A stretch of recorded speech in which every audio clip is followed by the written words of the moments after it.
Hello everyone, welcome to the online classes। कल हम लोगों ने लेसन 7 क्या निराश हुआ जाए को शुरू किया था, जिसके लेखक हजारी प्रसाद द्विवेदी हैं। हजारी प्रसाद द्विवेदी ने इस निबंध में आज के भारतीय समाज में व्याप्त जो भी भ्रष्टाचार से जुड़े हुए समस्याएं हैं, जो भी सीधे साधे और ईमानदार लोगों के ऊपर लगाए गए दोषारोपण हैं, या जो भी भारतवर्ष का सपना था, उस पर विचार किया है। उनका ये मानना है कि क्या आजकल जो भी चीज़ें हमें दिख रही हैं या जो भी समाचार हमें मिल रहे हैं, ऐसे ही भारत का स्वप्न क्या हमारे तिलक और गांधी जी ने देखा था? क्या ये वही संसार है? क्या ये वही भूमि है?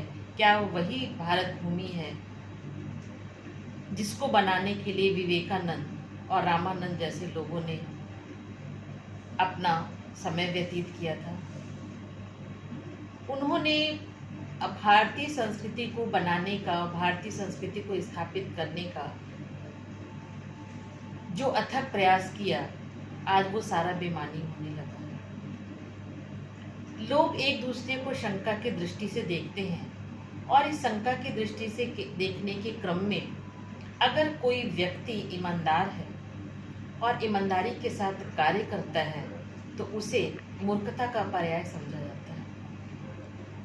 हमारी संस्कृति लग रहा है जैसे धीरे धीरे लुप्त होती जा रही है, पर आज भी भारतवर्ष को आगे बढ़ाने के लिए, भारतवर्ष के जो मूल तत्व हैं, जो मूल आधार है, जो उनके गूढ़ तत्व हैं, उसके बारे में लेखक ने फिर से हमें जागृत करने का एक छोटा सा प्रयास किया है और भारतीय संस्कृति और मूल्यों की पहचान कराई है। अब इसी क्रम में हम आगे बढ़ते हैं। ईमानदारी को मूर्खता का पर्याय समझा जाने लगा है। सच्चाई केवल भीरू और बेबस लोगों के हिस्से में पड़ी है। लोग इतने संदेह की दृष्टि से एक दूसरे को देख रहे हैं कि ईमानदारी और मेहनत से जीविका चलाने वाले लोगों को मूर्ख समझा जाने लगा है, और सच्चाई केवल बेबस लाचार लोगों के हिस्से में पड़ी है। झूठ और फरेब का ऐसा जाल है कि झूठ और फरेब के अनुसार ही कार्य करके लोग आगे बढ़ रहे हैं। इसलिए लोगों की आस्था अब हिलने लगी है महान मूल्यों के बारे में। जो भी हमारी नैतिकता है, जो भी महापुरुषों के द्वारा बताए गए जो वैल्यूज़ है, उसके प्रति लोगों की आस्था हिलने लगी है। बात नई नहीं है, ये युगों युगों से ही ऐसा होता चला आया है, पर इनकी विभत्सता शायद पहले कभी इतनी विकराल होकर प्रकट नहीं हुई। आज से 400 साल पहले बाबा तुलसीदास ने कुछ ऐसा ही माहौल देखा था। वे व्याकुल भाव से कह गए, सीदत साधु साधुता शोभित खल विलसत द्रुतमयी भई। अर्थात साधु पुरुष कष्ट पाते हैं, साधुता नष्ट हो रही है और दुष्ट प्रवृत्तियों का प्रभाव बढ़ रहा है, और दुष्ट प्रवृत्तियां जो है वो मौज कर रही हैं। उन्होंने परेशान होकर के, व्याकुल होकर के ये बात कही है। परंतु आधुनिक साधनों और सुविधाओं के साथ धन संकट की प्रवृत्ति को जैसा बढ़ावा इस समय मिला है, विज्ञान इतना आगे बढ़ गया है कि सुख सुविधाएं इतनी ज़्यादा बढ़ गई हैं। इतनी सुख सुविधाएं उस समय नहीं थी। भलाई का दुराव बेहिसाब बढ़ गया है, और उसी अनुपात में, बल्कि कुछ अधिक मात्रा में, भलाई भी लोग कुछ ज़्यादा ही करने लगे। अगर दुष्टता बढ़ी है तो भलाई भी बढ़ी है, साधुता का सोच भी बढ़ा है। इसलिए दुष्ट प्रवृत्तियां तो बढ़ी हैं, लेकिन उसके साथ साथ साधुता भी बढ़ी है। अर्थात अगर बुराई है तो कहीं ना कहीं अच्छाई विद्यमान है। इस विश्वास के साथ हजारी प्रसाद द्विवेदी ने इस बात को या इस निबंध को लिखा है। फिर भी तुलसीदास ने महान जीवन मूल्यों में आस्था नहीं छोड़ी थी। वो व्याकुल होकर कह तो गए थे, लेकिन फिर भी उन्होंने जीवन के महान मूल्यों के प्रति अपना विश्वास नहीं छोड़ा था। उन्हें लगता था कुछ न कुछ अच्छाई अवश्य है और ये अच्छाई कभी न कभी उभर के सामने आएगी। आज भी छोड़ने की ज़रूरत नहीं है और लेखक कहते हैं कि आज भी इसे छोड़ने की ज़रूरत नहीं है। ऊपर ऊपर जो कुछ दिखाई दे रहा है वह बहुत साल की मनुष्य निर्मित नीतियों की त्रुटियों की देन है। सदा मनुष्य बुद्धि नई परिस्थितियों का सामना करने के लिए नए सामाजिक विधि निषेधों को बनाती है, उनके ठीक साबित न होने पर उन्हें बदलती है। लेखक कहते हैं कि ऊपर ऊपर जो भी सारी चीज़ें दिखाई दे रही हैं वह सब मनुष्य द्वारा ही बनाई है, चाहे वो वर्षों पहले बनाई गई हो, चाहे अभी कुछ समय पहले बनाई गई हो, लेकिन उसमें समय समय पे सुधार किया जाता है और उसमें जो भी दोष हैं वो मनुष्य द्वारा ही निर्मित है, वो कहीं दूसरी जगह से नहीं आए हैं। और मनुष्य अपनी बुद्धि के अनुसार नई नई परिस्थितियों का सामना करने के लिए समय समय पे समाज पे कुछ नियम और कानून बनाता है, कुछ को हटाता है, कुछ को जोड़ता है और उसे समाज में लागू करने का प्रयास करता है। ऊहापोह, ग्रहण त्याग, संशोधन, परिवर्तन का सिलसिला चलता ही रहता है। बहुत से विचार विमर्श होते हैं, कुछ लोग उसको ग्रहण करते हैं, कुछ लोग उसका त्याग करते हैं, कुछ लोग उसमें संशोधन करने की बात करते हैं, कुछ लोग परिवर्तन करने की बात करते हैं। तो नीतियाँ जो हैं और परिवर्तन का सिलसिला जो है वो हमेशा चलता ही रहता है। नीतियों को मनुष्य के अनुसार समय समय पे बदला जाता रहा है। बहुधा सुविधा भोगी वर्ग की स्थिति में परिवर्तन के कारण व्यक्ति विशेष पूरी तरह ध्वंस हो जाता है। नियम कानून सबके लिए बनाए जाते हैं। इसमें अधिकतर क्या होता है कि जो बहुत सुविधा उठाने वाले लोग हैं वे पूरी तरह से उनकी व्यवस्था जैसे लगता है कि बदल गई है, पर जो भी नियम कानून बनते हैं वो सबके लिए बनते हैं। पर मनुष्य समाज बहुत जटिल प्रक्रियाओं से होकर गुजरकर और भी जटिल होता है। सबके लिए कभी भी एक नियम सुखकर नहीं होते और जो भी नियम बनाए जाते हैं वो सभी व्यक्तियों के लिए सुखकर नहीं होते, अर्थात उन्हें सुख नहीं प्रदान करते हैं, क्योंकि हर व्यक्ति समाज की जटिल परिस्थितियों से होकर गुजर रहा है। हर व्यक्ति के रहन सहन का स्तर अलग अलग है, इसलिए सभी नियम सभी के ऊपर पूर्ण रूप से लागू नहीं हो पाते। मनुष्य की बुद्धि से निर्मित व्यवस्था हमेशा त्रुटि युक्त होती है। सामायिक कायदे कानून कभी कभी युग पूर्व से परीक्षित आदर्शों से टकराते हैं। इससे ऊपरी सतह आलोड़ित भी होती है, पहले भी हुआ है, आगे भी होगा, उसे देखकर हताश हो जाना ठीक नहीं है। लेखक कहते हैं कि समय समय पर बदले जाने वाले नियम कायदे कानून से व्यवस्था में परिवर्तन आता है। बहुत से लोग इससे परेशान हो जाते हैं। किसी के बड़े ऊंचे ऊंचे आदर्श होते हैं, वो भी जाकर के उससे टकराते हैं। लोग मानने को जल्दी तैयार नहीं होते हैं, लेकिन जो भी होता है इस परिस्थिति में लेखक ने अपने पाठकों से यही अपेक्षा की है कि हमें हताश नहीं होना है। परिवर्तन, संसार परिवर्तनशील है, इसलिए किसी भी परिवर्तन पे हताश होना ठीक नहीं है और परिस्थितियों के अनुसार सामंजस्य स्थापित करने में ही हमारी भलाई है। भारतवर्ष ने कभी भी भौतिक वस्तुओं के संग्रह को महत्व नहीं दिया। उसकी दृष्टि में मनुष्य के भीतर जो महान आंतरिक तत्व स्थिर भाव से बैठा हुआ है वही परम और धर्म है। महात्मा बुद्ध के सिद्धांत से लेकर के सारे सिद्धांत जो भारतीय संस्कृति से जुड़े हुए हैं उसमें कभी भी भौतिक वस्तुएं, मतलब जो भी विलासिता संबंधी वस्तुएं होती हैं, जो भी आरामदायक वस्तुएं होती हैं, उनके संग्रह अर्थात उनको इकट्ठा करके रखने का पे कभी भी महत्व नहीं दिया गया है कि हम उसके भोगी विलासी हो जाएं और अपने लक्ष्य से भटक जाएं। मनुष्य के अंदर आंतरिक भाव बैठा हुआ है, भावनाएं बैठी हुई हैं, वो कहीं ना कहीं इन चीज़ों से परिचित है और यही उसका परम और धर्म है कि जो उसके हृदय में आंतरिक भाव बहुत पहले से बैठे हुए हैं वो उसी के अनुसार कार्य करे। लोभ, मोह, काम क्रोध आदि विचार मनुष्य में स्वाभाविक रूप से विद्यमान है।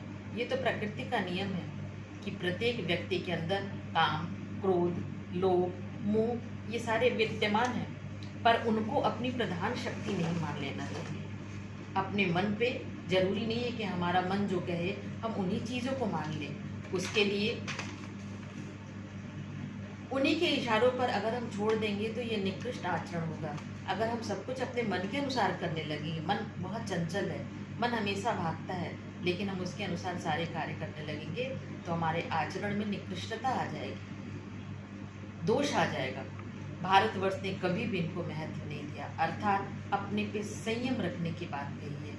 भारतवर्ष की संस्कृति और सभ्यता ये बताती है कि हमें अपने ऊपर संयम रखना चाहिए और संयम में बांध कर रखने का प्रयास किया है, परंतु भूख की उपेक्षा नहीं की जा सकती। भूखा व्यक्ति कुछ नहीं कर सकता, उसकी उपेक्षा नहीं की जा सकती।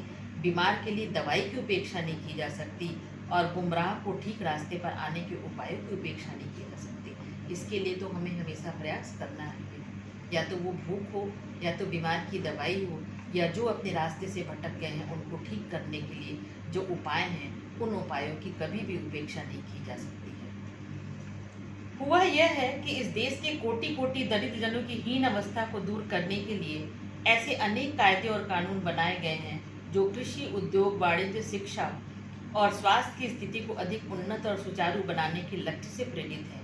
अपने आप में यह लक्ष्य बहुत ही उत्तम है। बहुत से नियम और कायदे कानून बनाए गए हैं जिसमें सैकड़ों जो दरिद्र हैं उनकी दरिद्रता को दूर करने के लिए समय समय पे परिवर्तन किए गए हैं, चाहे वह कृषि, उद्योग, वाणिज्य, व्यापार, शिक्षा या किसी भी क्षेत्र में हो। और ये लक्ष्य बहुत उत्तम भी हैं। बहुत लोगों के विचार, बहुत लोगों के सोच के आधार पर ये लक्ष्य बनाए जाते हैं, परंतु जिन लोगों को इन कार्यों में लगना है उनका मन सब समय पवित्र नहीं होता। जिन व्यक्ति को ये कार्य करना है, जरूरी नहीं कि हर समय उनका मन पवित्र ही हो। प्रायः वे लक्ष्य को भूल जाते हैं और व्यक्ति अपनी स्वाभाविक प्रवृत्ति के कारण कभी कभी अपने लक्ष्य से भटक जाता है। जरूरी नहीं है कि जो नियम और कानून बनाए गए हैं उसी नियम और कानून के आधार पर ही वे चले, और हर व्यक्ति अपनी ही सुख सुविधाओं पर ज़्यादा ध्यान देने लगता है। जो भी आदर्श है वो आदर्श से धीरे धीरे हटने लगता है। व्यक्ति का चित्त सब समय आदर्शों द्वारा चालित नहीं होता। जितने बड़े पैमाने पर इन क्षेत्रों में मनुष्य की उन्नति के विधान बनाए गए, उतनी ही मात्रा में लोभ, मोह जैसे विकार भी विस्तृत होते गए। मनुष्य की उन्नति के लिए जितने ही नियम या जितनी भी चीजें उपलब्ध कराई गई, उससे मनुष्य के अंदर लोभ, मोह, काम, क्रोध आदि बढ़ता ही चला गया और वे अपने लक्ष्य को भूल गए। आदर्शों को मजाक का विषय बनाया गया और संयम को दकियानूसी मान लिया गया। जो भी अपने आदर्श या संयम के द्वारा भारतीय संस्कृति के अनुसार किसी आदर्श पे चलने की कोशिश करते हैं, ऐसे व्यक्तियों को दकियानूसी माना गया। इसीलिए आदर्शों पे चलने वाला व्यक्ति भी कभी कभी निराश हो जाता है और इसी बात को लेखक ने यहाँ बताने का प्रयास किया है। परिणाम जो होना था वह हो रहा है। यह कुछ थोड़े से लोगों के बढ़ते हुए लोभ का नतीजा है, किंतु इससे भारतवर्ष के पुराने आदर्श और भी स्पष्ट रूप से महान और उपयोगी दिखाई देने लगे हैं। लोगों के लोभ और मोह बढ़ने का कारण और भी बहुत कुछ है। समाज के बहुत से नीति और कानून और कायदे हैं, लेकिन थोड़े लोगों के लोभ के बढ़ने का नतीजा यह भी हुआ है कि इससे भारतवर्ष के जो पुराने आदर्श हैं, जो पुराने रूप हैं, वो और भी उपयोगी रूप में सामने आने लगे। क्योंकि सिक्के के दो पहलू होते हैं, अगर उसका नकारात्मक पक्ष सामने आता है तो सकारात्मक पक्ष भी सामने आता है। अब है भारतवर्ष के धर्म के बारे में। भारतवर्ष सदा कानून को धर्म के रूप में देखता आ रहा है। आज एकाएक कानून और धर्म में अंतर कर दिया गया है। धर्म को धोखा नहीं दिया जा सकता, कानून को दिया जा सकता है। यही कारण है कि जो लोग धर्म भीरू रूढ़िग्रस्त हैं, वे कानून की त्रुटियों से लाभ उठाने में संकोच नहीं करते। भारतवर्ष का जो कानून है उसको भी वह धर्म के रूप में देखता आता है, और उसने कानून और धर्म में अंतर यह कर दिया है कि उसे ऐसा लगता है कि धर्म को धोखा नहीं दिया जा सकता और कानून को धोखा दिया जा सकता है। इसलिए आज भी बहुत से लोग धर्म से जुड़े हुए हैं, रूढ़िग्रस्त हैं और कानून की त्रुटियों से लाभ उठाने में थोड़ा भी संकोच नहीं करते, अर्थात वे कानून से ऊपर धर्म को देखते हैं। इस बात के पर्याप्त प्रमाण खोजे जा सकते हैं कि समाज के ऊपरी वर्ग में चाहे जो भी हो रहा है, पर भीतर भीतर भारतवर्ष अब भी अनुभव कर रहा है कि धर्म कानून से बड़ी चीज है। कितने भी प्रमाण खोजे गए, लेकिन आज भी भारतवर्ष में ऊपरी वर्ग में चाहे जो भी हो, लेकिन अंदर अंदर ये भावना बनी हुई है कि कानून से ऊपर धर्म हर हाल में कानून से ऊपर है। अब भी सेवा, ईमानदारी, सच्चाई और आध्यात्मिकता के मूल्य बने हुए हैं, और जो भारतीय धर्म से जुड़े हुए हैं वे सेवा, ईमानदारी, सच्चाई और आध्यात्मिकता के मूल्य पर अभी भी टिके हुए हैं।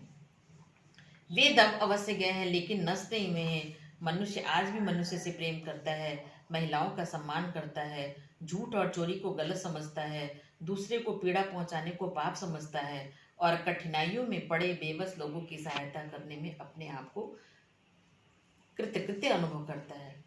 भारतवर्ष में जो भी परंपराएं चली आ रही हैं, एक दूसरे के प्रति आकर्षण, एक दूसरे की सहायता करना, झूठ और चोरी को गलत समझना, दूसरों की पीड़ा को पाप समझना, परोपकार की भावना रखना, कठिनाई में पड़े हुए लोगों की सहायता करना, ये सारे कार्य को करके वो अपने आप को बहुत धन्य समझता है।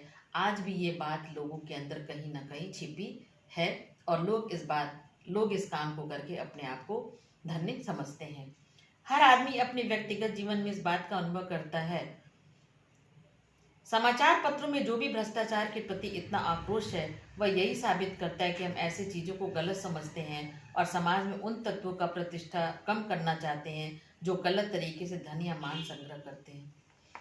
समाचार पत्रों की बात करते हुए लेखक कहते हैं कि जो भी बातें समाचार पत्र में छपती हैं भ्रष्टाचार से संबंधित, वो इस बात का संकेत जरूर करती हैं कि लोग इन तत्वों की प्रतिष्ठा कम करना चाहते हैं जो भ्रष्टाचार से जुड़ी हुई हैं, और वे गलत तरीके से कमाने वाले धन या संग्रह को आज भी गलत मानते हैं। दोषों का पर्दाफाश करना बुरी बात नहीं है। बुराई यह मालूम होता है कि किसी के आचरण के गलत पक्ष को उद्घाटित करने के समय उसमें रस लिया जाता है और दोषोद्घाटन को एकमात्र कर्तव्य मान लिया जाता है। किसी के दोषों को दिखाना या उछालना बुरी बात नहीं है, लेकिन बुराई यह है कि किसी के आचरण के गलत पक्ष को तो उद्घाटित किया जाता है, उसमें खूब रस मिलता है और उस रस को लेते लेते लोगों के दोषों को बताते बताते ही लोग उसको अपना कर्तव्य समझने लगते हैं और सही में वो क्या करना चाहते हैं इसके बारे में उनको थोड़ा सा भी भान नहीं होता है। अर्थात लोगों के दोषों को उभारना ही लोग अपना कर्तव्य समझने लगे हैं। बुराई में रस लेना बुरी बात है, अच्छाई में भी उतना रस लेकर उजागर करना और भी बुरी बात है। सैकड़ों घटनाएं ऐसी घटित हैं जिन्हें उजागर करने में लोक चित्त में अच्छाई की प्रति भावना जागती है। बुराई में रस लेना तो बुरी बात है, अच्छाई में उतना ही रस लेकर उजागर ना करना बुरी बात है। अगर हम बुराई पे ध्यान दे रहे हैं तो हमें अच्छाई पे भी ध्यान देनी चाहिए। अगर हम बुराई के लिए बुरी बात कह करके आनंद उठा रहे हैं तो किसी की अच्छाई को भी उजागर करने में हमें कंजूसी नहीं करनी चाहिए। सैकड़ों घटनाएं ऐसी घटती हैं जिससे आज भी लोक कल्याण की भावना के लिए संदेश मिलता है और ये कहीं ना कहीं अच्छाई विद्यमान है, इसलिए ये सारी घटनाएं जो लोक कल्याण से जुड़ी हैं घटती हैं। इसी संदर्भ में हजारी प्रसाद द्विवेदी ने यहाँ पे 2 घटनाएं बताई हैं। एक बार रेलवे स्टेशन पर टिकट लिखते हुए उन्होंने अपनी आत्मकथा के रूप में लिखा है, गलती से मैंने 10 की बजाय 100 रुपए का नोट दे दिया और जल्दी जल्दी गाड़ी में आकर बैठ गया। थोड़ी देर में टिकट बाबू उन दिनों के 2nd क्लास के डिब्बे में हर आदमी का चेहरा पहचानता हुआ उपस्थित हुआ। उसने मुझे पहचान लिया और विनम्रता के साथ मेरे हाथ में 90 रुपए दे दिए और कहा, यह बहुत बड़ी गलती हो गई, आपने भी नहीं देखा और मैंने भी नहीं देखा। उनके चेहरे पर विचित्र संतोष की गरिमा थी, मैं चकित रह गई। इस घटना के माध्यम से वो ये बताना चाहते हैं कि कहीं ना कहीं अच्छाई विद्यमान है, तभी तो वो टिकट बाबू 90 रुपए ला करके लौटाया। अगर उसके मन में कहीं भी बेईमानी होती या कहीं भी वो होता तो वो धीरे से उस पैसे को रख लेता। तो ऐसा नहीं है, पैसे रखने वाले लोग भी हैं, लेकिन ईमानदारी के साथ जीने वाले लोग भी इस दुनिया में हैं। कैसे कहूँ कि दुनिया से सच्चाई और ईमानदारी लुप्त हो गई है। वैसी अनेक अकांक्षित घटनाएं भी हुई हैं, परंतु यह एक घटना ठगी और वंचना की अनेक घटनाओं से अधिक शक्तिशाली है। बहुत ठगी, चोरी, डकैती की बहुत सी घटनाएं होती हैं, झूठे विवाद होते हैं, लेकिन यह जो घटना है यह उन विवादों से, उन घटनाओं से बहुत ऊपर की चीज़ है। ये एक आदर्श रूप प्रस्तुत करते हैं। एक बार मैं बस में, दूसरी घटना उन्होंने बताई है, एक बार मैं बस में यात्रा कर रहा था। मेरे साथ पत्नी और 3 बच्चे थे। बस में कुछ खराबी थी, रुक रुक कर चलती थी। गंतव्य से कोई 8 किलोमीटर पहले ही निर्जन सुनसान स्थान में बस ने जवाब दे दिया। रात के कोई 10 बजे होंगे। बस में यात्री घबरा गए। कंडक्टर ऊपर गया और एक साइकिल लेकर चलता बना। लोगों को संदेह हो गया कि हमें धोखा दिया जा रहा है। बस में बैठे लोगों ने तरह तरह की बातें शुरू कर दी। किसी ने कहा यहाँ डकैती होती है, 2 दिन पहले इसी तरह एक बस को लूटा था, परिवार सहित अकेला मैं ही था, बच्चे पानी पानी चिल्ला रहे थे, पानी का कहीं ठिकाना नहीं था, ऊपर से आदमियों का डर समा गया। कुछ नौजवानों ने ड्राइवर को पकड़कर मारने पीटने की भी बात कहने लगी। ड्राइवर के चेहरे पर हवाइयाँ उड़ने लगी। लोगों ने उसे पकड़ लिया। वह बड़े कातर ढंग से मेरी ओर देखने लगा और बोला, हम लोग बस का कोई उपाय कर रहे हैं, बचाइए, ये लोग मारेंगे। डर तो मेरे मन में भी था, पर उसकी कातर मुद्रा देखकर मैंने यात्री को समझाया कि मारना ठीक नहीं है, परंतु यात्री इतने घबराए हुए थे कि मेरी बात सुनने को तैयार नहीं थे। कहने लगे, इसकी बातों में मत आइए, धोखा दे रहा है, कंडक्टर को पहले ही डाकुओं के यहाँ भेज दिया गया है। मैं भी बहुत भयभीत था, पर ड्राइवर को किसी तरह करके मारपीट से बचाया। 1.5-2 घंटे बीत गए। मेरे बच्चे भोजन और पानी के लिए व्याकुल थे। मेरी और पत्नी की हालत बुरी थी। लोगों ने ड्राइवर को मारा पीटा तो नहीं, पर उसे बस से उतारकर एक जगह घेर कर रखा। कोई भी दुर्घटना होती तो पहले ड्राइवर को समाप्त कर देना ही उन्हें उचित जान पड़ा। मेरे गिड़गिड़ाने का कोई विशेष असर नहीं दिखा। इसी समय क्या देखता हूँ कि एक खाली बस चली आ रही है और उस पर हमारी बस का कंडक्टर बैठा हुआ है। उसने आते ही कहा कि मैं अड्डे से नई बस लाया हूँ, इस बस पर बैठिए, यह बस चलने लायक नहीं है। फिर मेरे पास एक लोटे में पानी और थोड़ा दूध लेकर आया। बोला, पंडित जी, बच्चों का रोना मुझसे देखा नहीं गया, वहीं थोड़ा दूध मिल गया, लेता आया। यात्रियों में फिर जान आई। सबने उसे धन्यवाद दिया। ड्राइवर से माफ़ी मांगी गई और 12 बजे से पहले ही हम लोग बस अड्डे पहुंच गए। कैसे कहूँ, मनुष्यता एकदम समाप्त हो गई। द्विवेदी जी ने इस दोनों घटनाओं के आधार पर यह बताने का प्रयास किया है कि मनुष्यता समाप्त नहीं हुई है।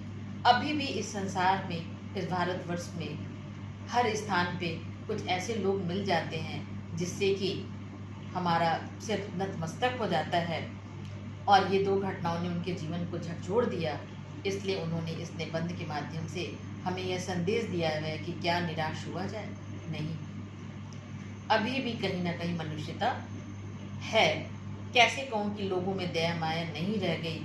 जीवन में ना जाने ऐसी कितनी घटनाएं हैं जिन्हें मैं कभी भूल नहीं सकता, और प्रत्येक व्यक्ति के जीवन में कुछ न कुछ ऐसी घटनाएं होंगी जिसके आधार पर व्यक्ति अपने जीवन को आगे सकारात्मक दृष्टिकोण रख करके बढ़ा सकता है। ठगा भी गया हूँ, धोखा भी खाया, परंतु कम स्थलों पर विश्वासघात नाम की चीज़ मिली। केवल उन्हीं बातों का हिसाब रखूँ जिनसे धोखा खाया है तो जीवन कष्टकर हो जाएगा। परंतु ऐसी घटनाएं बहुत कम नहीं हैं जहाँ लोगों ने अकारण सहायता की, निराश मन को ढांढस दिया और हिम्मत बंधाई है। कविवर रविन्द्रनाथ ठाकुर ने अपने प्रार्थना गीत में भगवान से प्रार्थना की थी, संसार में केवल नुकसान ही उठाना पड़े, धोखा ही खाना पड़े, तो ऐसे अवसरों पर हे प्रभु ऐसी शक्ति दो कि मैं तुम्हारे ऊपर संदेह ना करूं। संसारे ते लभिले क्षति पाइले सुधु वंचना, तो माँ के जेन ना करी संशय।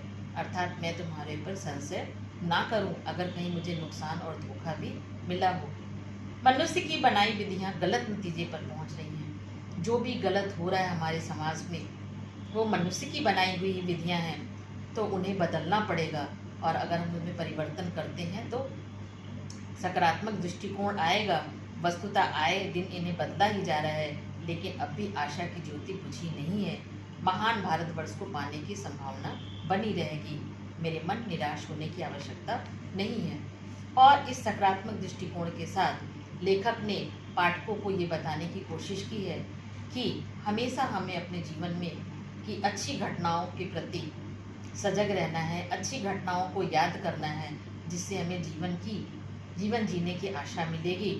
और अभी इस संसार में इतना कुछ बदलाव नहीं आया है। अगर बुराइयां हैं तो उसके साथ साथ अच्छाइयां हैं। हम अपनी अच्छाइयों के साथ जिए, और अगर कुछ समाज में गलत हो रहा है, अगर कुछ भारतवर्ष में गलत हो रहा है, तो मनुष्य की बनाई विधियां हैं, उस विधियों में परिवर्तन आवश्यक है। इसलिए हे मन, निराश मत हो, हताश मत हो, और पूरे उत्साह और ऊर्जा के साथ अपने आदर्शों से मत हटो। इसी के साथ ये पाठ पूरा होता है।